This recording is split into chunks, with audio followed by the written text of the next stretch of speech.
Thousands of people took to the streets in France on Saturday to mourn the death of a far-right activist who died in violent clashes last week.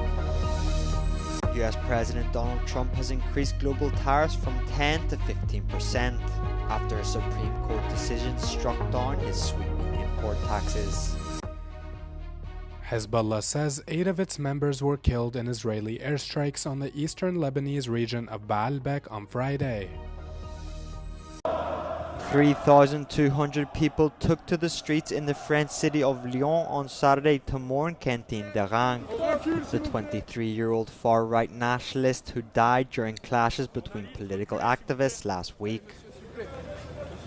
The march, promoted by far-right organizations, took place under heavy police presence.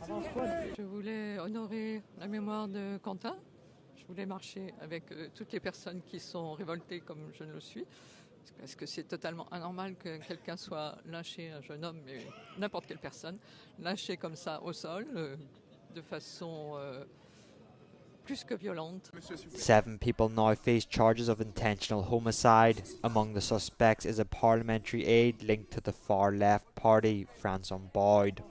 On ne peut pas renvoyer dos à dos comme l'a fait le président de la République, l'extrême gauche et l'extrême droite. Pour moi, à droite, il n'y a pas d'extrémisme en ce sens où il n'y a pas de volonté d'agression. President Macron has called for calm, pledging to review and potentially dismantle violent activist groups across the political spectrum. With president elections looming, France's deep political fractures are no longer simmering beneath the surface, but spilling onto the streets. US President Donald Trump has said he will effectively immediately raise the global tariffs on countries from 10 to 15% after the Supreme Court ruled his sweeping tariffs exceeded presidential authority on Friday. The ruling dealt a major blow to Trump, striking down what has been one of the biggest pillars of his economic policy. The US president seemed unfazed, however, and says with the new levies he plans to introduce, Washington is set to make even more money than before. We are doing the various investigations necessary to put fair tariffs, or tariffs period, on other countries. So we're doing that period, but we're immediately instituting the 10% provision, which we're allowed to do. And in the end, I think we'll take in more money than we've taken in before. Trump's tariffs have been in deliberation at the US top court for months. 6 of the 9 justices voted to outlaw his sweeping measures, which went into effect in August. The ruling puts much of the revenue earned from tariffs in question, and also trade deals brokered by the Trump administration, including the one with the European Union. Hezbollah says 8 of its members were killed in Israeli airstrikes in the eastern Lebanese region of Baalbek on Friday, including several local officials. One of those dead was Hussein Yaghi, son of Muhammad Yaghi, a Hezbollah founder and close aide to the late leader Hassan Nasrallah, who was killed by Israel in September 2024.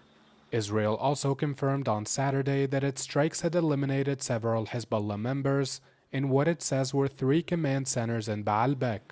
The IDF said in a post that those members were ramping up the group's readiness and allegedly planning attacks against Israel, but provided no evidence.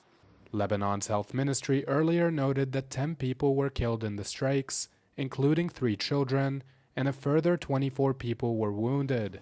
Doctors in the nearby Riyadh hospital confirmed that they had received the bodies of 10 people and were treating 21 others who had sustained injuries.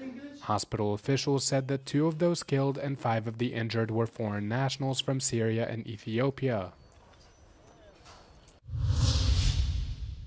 7 people died on Saturday after a car fell through the ice at a lake in Russia's Serbian region.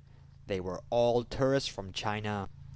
According to local media, the car was travelling outside of an official ice crossing when it went underwater at a depth of about 18 meters.